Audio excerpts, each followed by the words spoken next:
And about a month later, we had a visiting physician come in from out of town.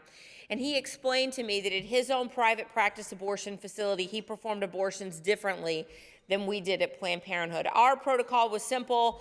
We got a woman back into the room. We did perform an ultrasound on her, really only for one reason, and that was to determine how far along she was in her pregnancy so that we would know how much to charge her for the abortion. We did not tell her we were performing the ultrasound. We did not give her the opportunity to look at the ultrasound. We did not tell her if she was pregnant with one baby or multiple babies.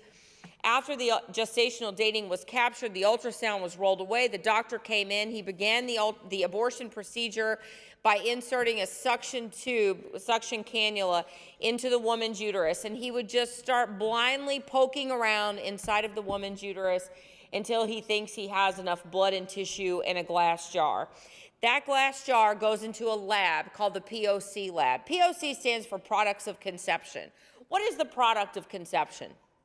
The baby, but you can't say baby inside of an abortion clinic. So we said POC or POC, or if the staff was feeling funny, they would say that it stood for pieces of children. And that POC technician would take everything in that jar, she would dump it into a glass baking dish that sat on top of an X-ray light box, and she would reassemble the parts of the baby. And why did we do that? Because if we left the head or an arm or a leg or part of the spine inside of the woman's uterus, she could develop a very serious infection that could be fatal to her. Now, please understand, I am talking about first trimester abortion. A lot of times when I start talking about parts of the body, people think I'm talking about second and third trimester abortions, late abortions. I am not. I'm talking about first trimester abortions when over 80% of abortions are committed in this country.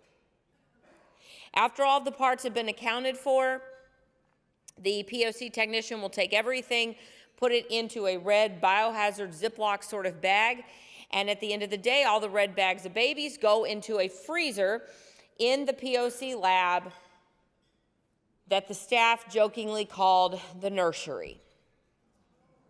And once a week, a biohazard medical waste company, ours was Stericycle, would come into our facility, pick up all the red bags of babies, and take them to their facility where they are incinerated. And that's abortion day in, day out, over 2,000 times a day. And I had only worked at Planned Parenthood, so I only knew their protocols.